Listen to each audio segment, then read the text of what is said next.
গাইছ এতিয়া কেক কাটিব ওলালোঁ হাজবেণ্ডে আৰু মই কেকটো কাটো এতিয়া। গাইছ আপোনালোকে ভিডিঅ'টো চাই থাকিব। এতিয়া কেকটো কাটিলোঁ আৰু আমাৰ এটা মিষ্টেক হৈ গ'ল, মানে হেপী এনিভাৰ্চাৰী লিখাটো কেমেৰাত দিগি হ'ব লাগিছিল, তো আমাৰ দিগি হৈ গ'ল। তে মই হাজবেণ্ডক সেইটো ক'লোঁ অলপ ঘূৰাই দিয়া, কেমেৰাত দিগি কৰি দিয়া। তে হাজবেণ্ডে কেমেৰাত দিগি কৰি দিলে। তে হাজবেণ্ডে ধেমালি কৰিছে, কিবা কিবি কৈ আছে। আমি আৰু ধেমালি কৰি কৰি কেকটো কাটিলোঁ আৰু হাজবেণ্ডে মোৰ কাৰণে যি লৈছে সেইবোৰ মোক এতিয়া দিব। মোক এতিয়া গ'ল্ড ৰিং এটা ল'লে মোৰ কাৰণে, সেইটো দিলে। আৰু এটা নোজ ৰিং লৈছে, সেইটোও দিলে। আৰু এতিয়া গ'ল্ড ৰিংটো হাজবেণ্ডে মোক পিন্ধাই দিব।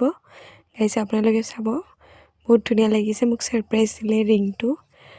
মই ভবা নাছিলোঁ যে মোৰ কাৰণে ইমান ধুনীয়া গিফ্ট মোৰ কাৰণে ভাবিছে। দেন মোক গিফ্টটো দিলে, মোক পিন্ধাই দিলে আঙুঠিটো। আৰু এতিয়া নোজ ৰিং এটাও ল'লে, সেইটো আৰু নেদেখালোঁ আৰু সেইটো গ'ল্ডৰে লৈছে। আৰু ভিডিঅ'টো চাই থাকিব। নেক্সট ডে কি কৰোঁ এইচবো দেখাম, কি চেলিব্ৰেট কৰোঁ। ভিডিঅ'টো চাব, শেষলৈ চাই থাকিব ভিডিঅ'টো।